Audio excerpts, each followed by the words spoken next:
Okay.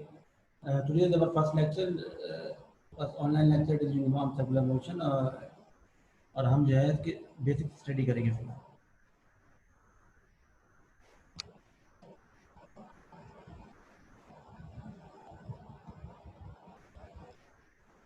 अच्छा, anything which can move in a circle is circular motion, ये हम जानते ही हैं. For example, a car moving around about, this car moves in a circle but constant speed, we call it a uniform circular motion.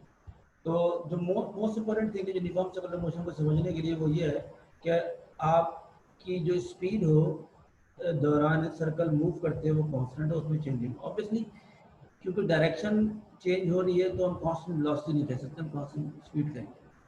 ठीक है जी, next.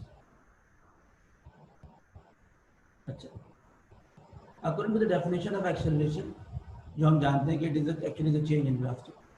क्योंकि velocity vector है, so it can be changed with respect to its magnitude and with respect to direction. In uniform circular motion, speed is constant, so it is not possible to change the magnitude. The only thing which is changing in the uniform circular motion is the direction, and because of the direction, centripetal acceleration arise. Clear everyone?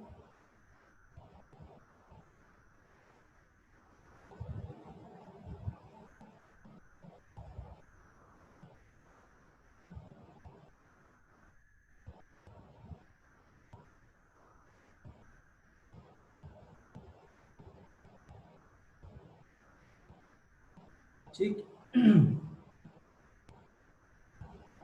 तो जरा सा इसमें pause लेते हैं 1 minute के लिए. मैं recording भी स्टॉप कर रहा हूँ.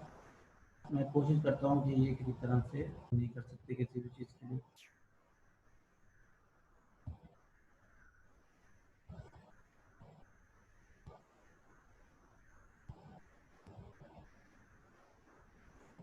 अच्छा, ये the acceleration in uniform circular motion. ठीक है, और जैसे कि मैंने पहले बताया कि इसमें सिर्फ एक्सेलरेशन होगी जो कि चेंज ऑफ डायरेक्शन की वजह से होगी. अच्छा, डायरेक्शन ऑफ एक्सेलरेशन जो है इस किस्म की मोशन में ये हमेशा परपेंडिकुलर होगी पाथ की, यानी जिस लाइन और पर वेलोसिटी होगी, जिस लाइन पर पार्टिकल मूव कर रहा होगा उसकी बिल्कुल परपेंडिकुलर डायरेक्शन होगी.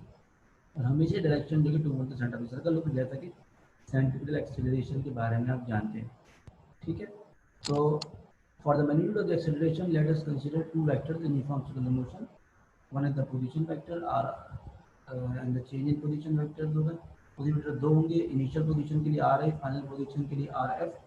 इन दोनों का जब जो चेंजिंग पोजीशन है वो डेल आर होगा. जो वेलोसिटी वेक्टर होंगे वी आई वी एफ होंगे, और चेंज वेलोसिटी डेल वी से दिखाई देगी. डायग्राम में लिखा हुआ लिखते हैं इसको जैसा कि ये डायग्राम में मौजूद है. ठीक है. अच्छा, इसमें देखिए कि आपको नजर आ रहा है कि दो पोजीशन है. एक मैं इसमें ज़रा आपको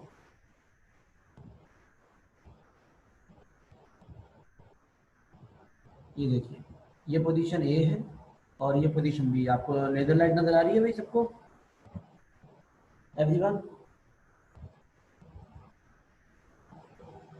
ए एंड बी.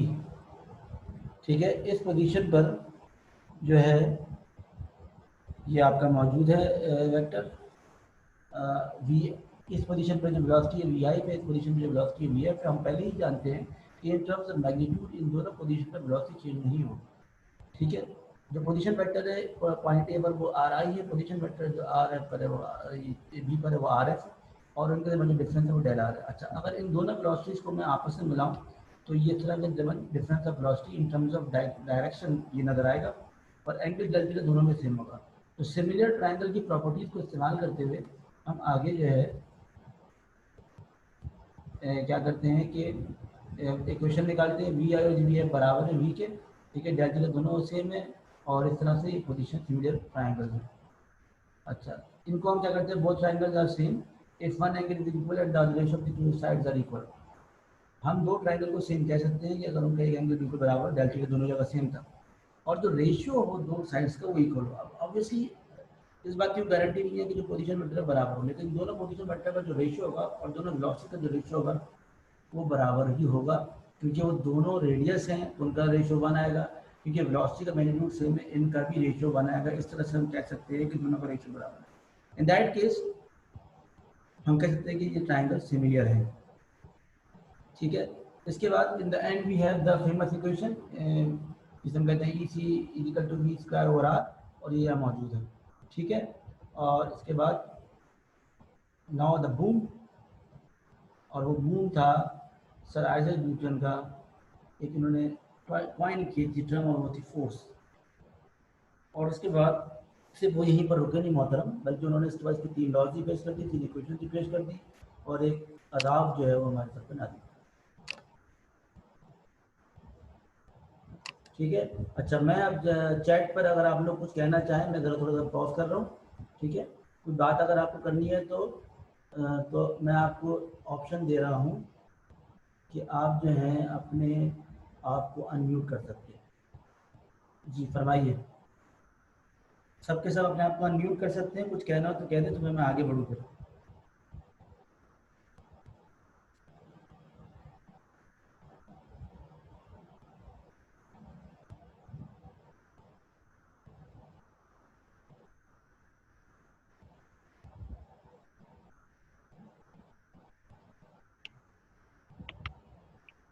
कुछ कहना है किसी को, या मैं आगे सर बढ़ूँ? सर एक जी क्वेश्चन है बोलिए। सर। सर ये पोजीशन वेक्टर का मतलब क्या है, ये समझा दे जरा।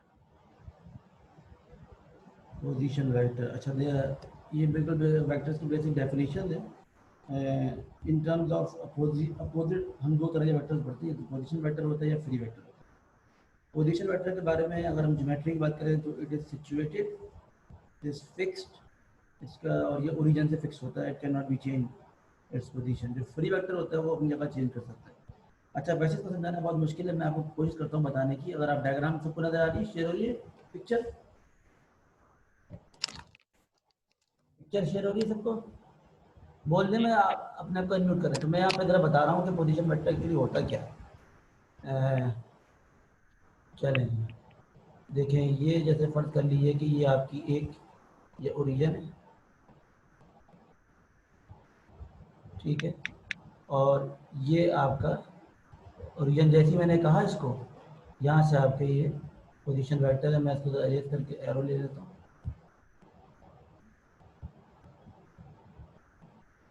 ये देखिए, जैसे ये आपका पोजीशन वेक्टर है। अच्छा, होता क्या है कि फर्ज कर लें कि आपके पास एक गाड़ी मौजूद है, और मैं उसकी प्रैक्टिकल एग्जाम्पल दूँ, और आपने उसकी चलाना शुरू किया, तो 1 किलोमीटर तक आप चले 2 किलोमीटर पर सेकंड की रफ्तार से, उसके बाद आप चले 3 किलोमीटर पर सेकंड की रफ्तार से, उसके बाद आप चले 4 किलोमीटर पर सेकंड। अगर मैं आपसे कहूँ कि आपका 3 किलोमीटर वाला वेक्टर कहाँ पर है, तो आप उसकी पोजीशन चेंज नहीं कर सकते, क्योंकि शुरुआत के 1 किलोमीटर में ही सिर्फ आपका ये वेलोसिटी थी। तो इसका मतलब है कि ये पोजीशन वेक्टर फिक्स्ड हो गया उस जगह से जहाँ पर आपने वेलोसिटी चलाई थी। बात समझ में आ गई सबके? सही है, अगर सबको समझ में आ गई है एवरीवन, सबका समझ में आ गई बात? Please anyone? यस सर, ठीक है। अच्छा, अब फर्ज कर लें कि आप दोबारा गाड़ी आपने निकाली, और अब आपने कांस्टेंट वेलोसिटी से 2 किलोमीटर पर सेकंड की रफ्तार से आप चलते चले गए, और आपने कोई 50 किलोमीटर तय किया। अब मैं आपसे कहूँ कि 2 किलोमीटर पर सेकंड का वेक्टर कहाँ पर है, तो उस पूरे 50 किलोमीटर का जो आपने फासला तय किया है, वो वेक्टर आप उसको कहीं भी शो कर सकते हैं, ठीक है। तो ये होता है free vector which can be change its position. क्योंकि पोजीशन वेक्टर का मसला ये होता है कि उसकी वैल्यू किसी जगह पर किसी वाक्य के हिसाब से, किसी टाइम ड्यूरेशन के हवाले से फिक्स होती है, उसको मूव नहीं किया जा सकता। ये बात मेरी समझ में आ गई सबके? यस सर, ठीक है। पोजीशन वेक्टर समझ में आ गया सबके?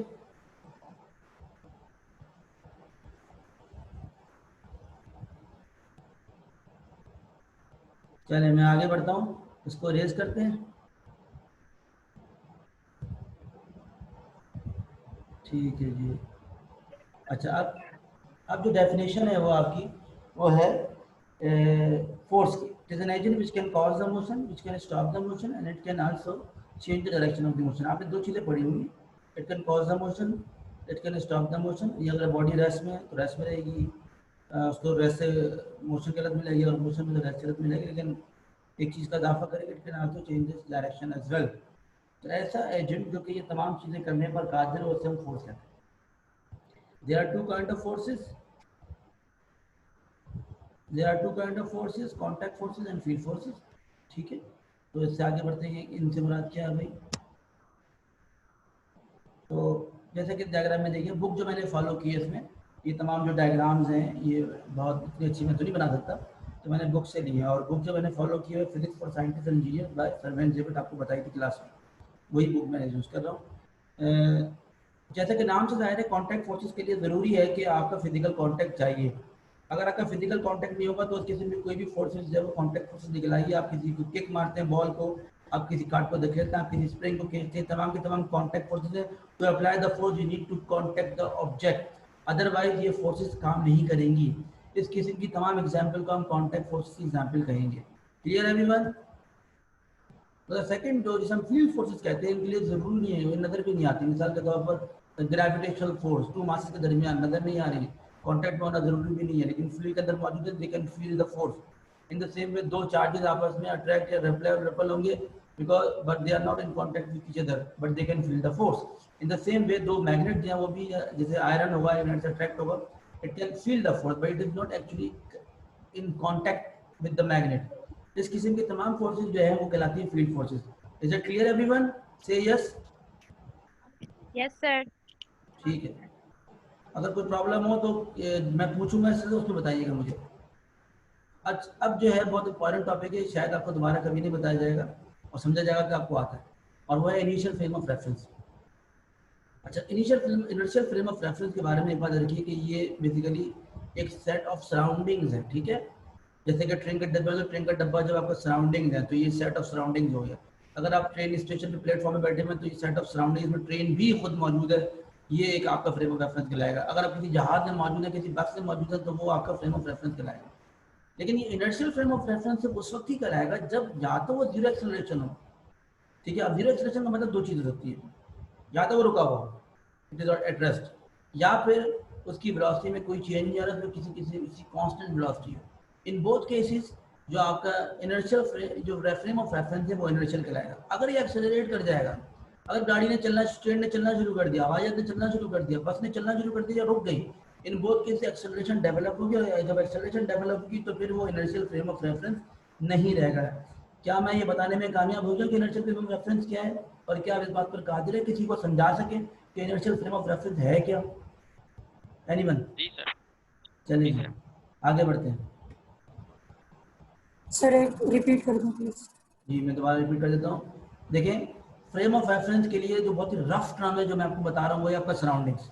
आप किसी कमरे में बैठे हुए हैं, आपके कमरे में पंखा, ट्यूबलाइट, लैपटॉप, आपका कंप्यूटर, आपका कोई दोस्त, इस आपके सराउंडिंग्स में, in with respect to it surrounding, और ये पूरा चीज़ें अगर सबके सब रुकी हुई हैं, या ये पूरा कमरा एक्चुअली किसी जहाज के अंदर मौजूद है और वो जहाज जब कांस्टेंट वेलोसिटी से ट्रैवल कर रहा है, तो ये इनर्शियल फ्रेम ऑफ रेफरेंस कहलाएगा। लेकिन अगर एक्सेलरेट कर गया, स्पीड में चेंज आया, वेलोसिटी चेंज आया, डायरेक्शन चेंज हुआ, कुछ भी हुआ, तो फिर ये इनर्शियल फ्रेम ऑफ रेफरेंस नहीं रहेगा, एक्सेलरेटेड हो जाएगा।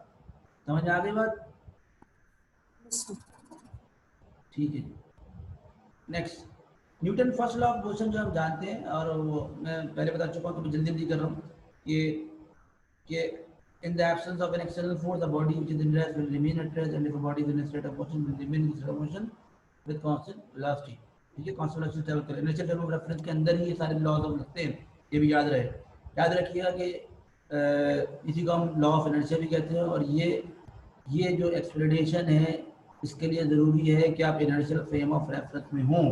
अगर आप इनर्शियल फ्रेम ऑफ रेफरेंस में नहीं होंगे तो वहाँ पर एक और फोर्स डेवलप होती है जिसे हम फिक्शियस फोर्स या स्यूडो फोर्स कहते हैं, जिसका मैं आगे बताऊंगा किसी लेक्चर में। तो ये तमाम के तमाम लॉज ऑफ मोशन उस वक्त हैं जब आप इनर्शियल फ्रेम ऑफ रेफरेंस के अंदर मौजूद हैं। क्लियर? से यस एवरीवन?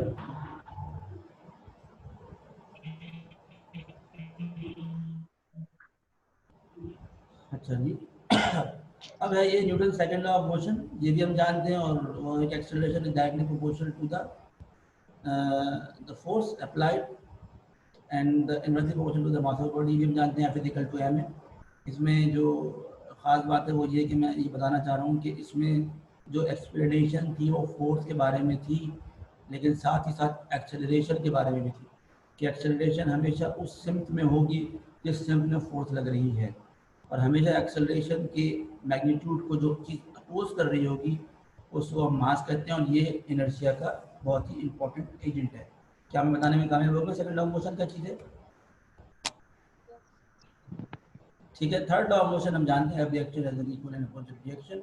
अगर F12 एक फोर्स है तो और किसी ऑब्जेक्ट पर लग रही है तो जवाब में F21 फोर्स लगा, लेकिन डायरेक्शन उसके अपोजिट होगी, साथ नहीं होगी। और क्यों एक्सप्लेनेशन में F12 equal to minus F21 लिखते हैं। In terms of magnitude both are equal but they are opposite in direction. Am I clear? चलें आगे। तो अब जो प्रॉब्लम्स होते हैं इस तरह के जिसमें हम ये सब चीज़ें स्टडी कर रहे हैं, उसके लिए बहुत ज़रूरी है कि हमें एक और चीज़ बहुत अच्छी तरह आती है, और वो है फ्री बॉडी डायग्राम। ठीक है। इसके अगर ये आपको बनाना नहीं आती तो आपको न्यूमेरिकल सॉल्व करने काफ़ी मुश्किल हो जाएंगे, खासतौर पे जहाँ पे फोर्सेस इन्वॉल्व हों। तो to solve the problem related to the force, it is necessary to understand and able to draw a free body diagram. ठीक है। तो इसके लिए बहुत यानी किसी भी किस्म के फोर्सेस जहाँ पे इन्वॉल्व हो और उसके प्रॉब्लम को आपको सॉल्व करना तो ज़रूरी है कि वहाँ आपको फ्री बॉडी डायग्राम बनाना आती हो। ठीक है। तो आगे बढ़ते, जब हम फ्री बॉडी डायग्राम बनाने जाते हैं तो कुछ से कुछ रूल्स हैं। उनमें सबसे पहला रूल ये है कि आपको आइसोलेटेड ऑब्जेक्ट करना पड़ेगा और उसकी तमाम फोर्सेस जो हैं वो ड्रॉ करनी पड़ेंगी जो कि उस ऑब्जेक्ट पर लग रही हैं। ठीक है। जब मैं कहता हूँ आइसोलेटेड, इसका मतलब ये है कि अगर आसपास कोई और ऑब्जेक्ट है तो आप उससे समझिए कि वो नहीं है, और जब वो ऑब्जेक्ट नहीं होगा तो उसकी वजह से लगने वाली फोर्सेस भी नहीं होंगी। जुमला ज़रा मेरे दिमाग में रखिएगा कि अगर मैं किसी ऑब्जेक्ट को आइसोलेट करता हूँ तो उसके आसपास दूसरे ऑब्जेक्ट हैं वो नहीं होंगे, और जब वो ऑब्जेक्ट नहीं है तो उनकी वजह से लगने वाली फोर्सेस भी नहीं होंगी। अच्छा, इसको समझाने के लिए मैंने आगे एक डायग्राम है जो किताब से लिए। अच्छा, फोर्सेस में ग्रेविटेशनल फोर्स को भी नज़रअंदाज नहीं करते, मैकेनिक्स में बहुत इंपॉर्टेंट है ये। अब देखिए यहाँ पर देखिए पहली डायग्राम में एक मॉनिटर है, एक टेबल है और ज़मीन है। ठीक है। मॉनिटर पर कुछ फोर्सेस लग रही हैं, नॉर्मल है और वेट है। टेबल पर कुछ फोर्सेस लग रही हैं, नॉर्मल है और वेट है। इसी तरह से बाकी चीज़ें मत, लेकिन क्योंकि हमारा जो ऑब्जेक्ट है वो सिर्फ और सिर्फ मॉनिटर है तो सिर्फ और सिर्फ उसको अलग कर लेंगे। जैसे हमने उसको अलग किया तो बाकी ऑब्जेक्ट पर उसके ऊपर लगने वाली फोर्सेस थी वो खत्म हो, उसको हम नज़रअंदाज कर देंगे। तो अब जो अगर हम मॉनिटर को देखते हैं तो उस पर दो ही फोर्सेस हैं, एक नॉर्मल है और एक उसका वेट है। अच्छा, फ्री बॉडी डायग्राम बनाने के लिए हम क्या करते हैं कि ऑब्जेक्ट को as a particle as a dot ले लेते हैं। तो अब ये मॉनिटर जो है वो ये बन गया छोटा सा डॉट। नाउ अब हम बहुत क्लियरली नजर आ रहा है कि there are only two forces are working, one is the weight, the other one is the normal. क्या मैं बताने में कामयाब हूं? फ्री बॉडी डायग्राम क्या चीज होती है? से यस एवरीवन प्लीज। क्या मैं बहुत तेज तो नहीं जा रहा? क्या आपको आवाज आ रही है? सारे इश्यूज क्लियर हैं? प्लीज बता दें, माइक पर बता दें प्लीज।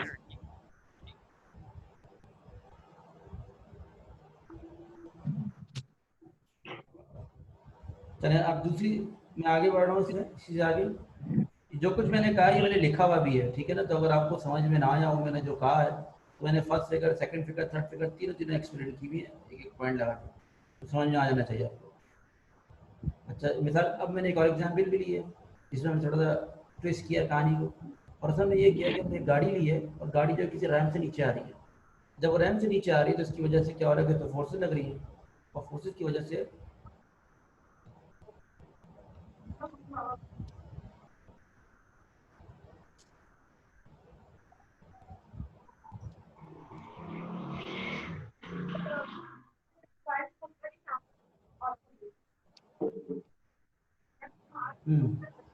आवाज आ रही है सबको?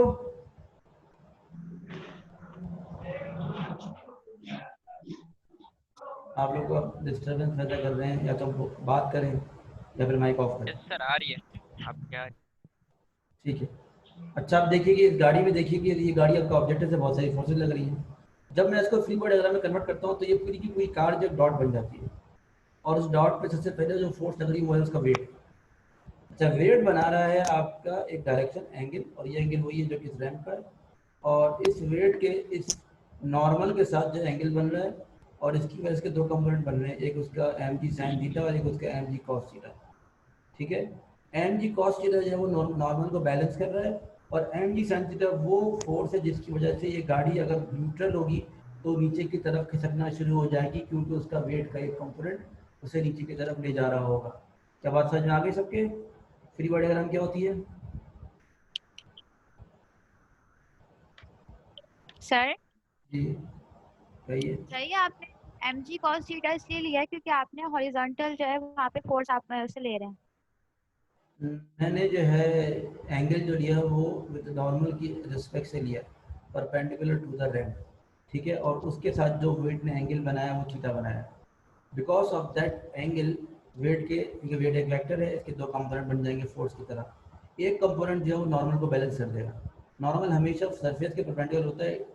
इट इज़ नॉट नेसेसरी कि वो हमेशा 90 डिग्री का एंगल बनाए सरफेस के साथ, वो सॉरी मतलब आपका जो हॉरिजॉन्टल है वो रैम के साथ बनाएगा 90 डिग्री का एंगल। तो एम जी कॉस थीटा जो है वो नॉर्मल को बैलेंस करेगा, एम जी साइन थीटा बच जाएगा कंपोनेंट, और इस कंपोनेंट की वजह से गाड़ी आगे लुढ़कना शुरू कर देगी। क्या मैं समझाने में कामयाब हो गया हूँ?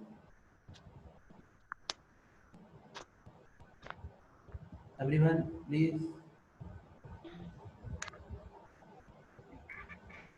आवाज मेरी, मैं आगे बढ़ा रहा हूँ, ठीक है जी।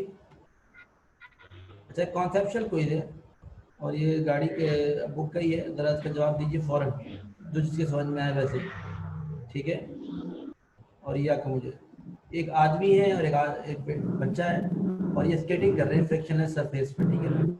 तो उनके रोलर मौजूद हैं, ये आपस में मौजूद हैं, और ये सब के सब क्या करते हैं कि पुश करते हैं एक दूसरे को अगेंस्ट, ठीक है। I think I should do something.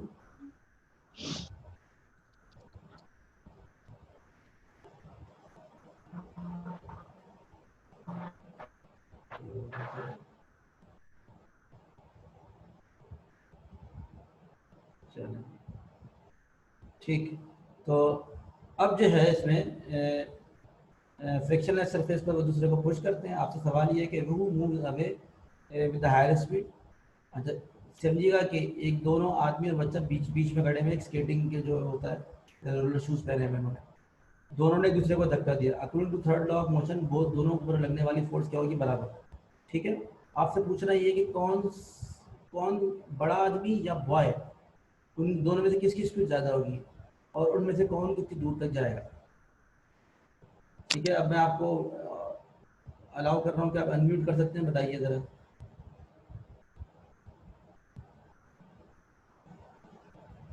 जी जवाब दे दें, अगर बोलना नहीं है तो चैट पे दे दें भाई।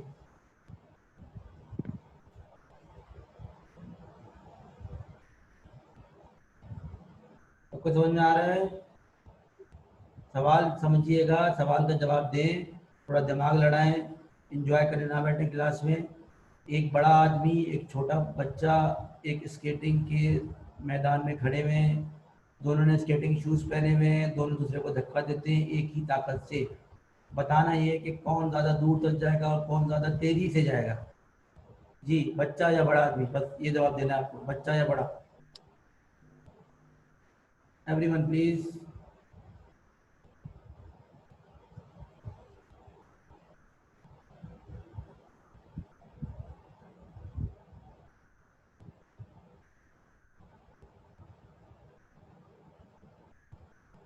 किसी के पास जवाब नहीं है? तो सोचना भी नहीं चाह रहे? कौन कौन सा, बच्चा या बड़ा, कौन दूर जाएगा? I think so boy. क्या रीजन हो सकता है इसका? चले आपका जवाब दीजिए, मैं आगे जाता हूँ जिसका जवाब मैंने लिखा हुआ है इसमें। According to third law, it's an action and reaction pair of forces. Both experience the same force, but by has a less mass. Less mass की वजह से फोर्स बराबर है, तो मास कम है तो तमाम की तमाम क्या होगा, एक्सेलरेशन बढ़ जाएगी ताकि फोर्स बराबर है। इन दैट केस लार्जर उसकी स्पीड ज़्यादा होगी। जब स्पीड उसकी ज़्यादा होगी तो अभी उसका मास कम है, ज़्यादा दूर तक भी जाएगा वो, इसलिए बॉय है जो आगे दूर तक जाएगा। ये क्वेश्चन था छोटा सा। अब हमारे सेंटिमेंटल फोर्स से हमारे पास 1 मिनट रह गया है, तो मैं नेक्स्ट क्लास में जो है वो बात इसको स्टार्ट करूँगा जहाँ यहीं से। 20 मिनट का वक्फा है। मैं दोबारा कोशिश करूँगा, जो लोग मीटिंग अटेंड नहीं कर सके किसी भी वजह से, मेरा मशवरा है कि अपना नेटवर्क कनेक्शन चेक करें या लैपटॉप चेंज करें, कुछ मसला है, क्योंकि बाकी लोग ज्वाइन कर रहे हैं उसी लिंक से, और ये पहली दफ़ा क्लास ले रहा हूँ, पहले भी क्लास ले चुका। तो क्लास जो है वो सर विजिट जी बोलिए। सर आप क्लास कब लेंगे अब दोबारा? 10-20 मिनट बाद। ठीक है। ठीक है, अगर जिन लोग अभी चेक नहीं हो सका है तो उनको जूम की मीटिंग की रिकॉर्डिंग तो मिल जाएगी, लेकिन मेरा मशवरा है कि वो लैपटॉप चेंज करें, कोई सिस्टम चेंज करें, कोई वजह है क्योंकि या नेटवर्क कनेक्शन चेंज करें क्योंकि बाकी लोग इससे ज्वाइन कर रहे हैं प्लीज़। ठीक है, क्लास खत्म होने वाली है, मैं क्लास खत्म कर रहा हूँ और ये तमाम जो लेक्चर नोट्स हैं आपके पास ये आपको मिल जाएंगे, स्लाइड्स भी मिल जाएंगी, विद वॉइस ओवर भी मिल जाएंगे और जूम की मीटिंग भी मिल जाएगी। ठीक है जी, okay, thank you very much. मैं रिकॉर्डिंग स्टॉप कर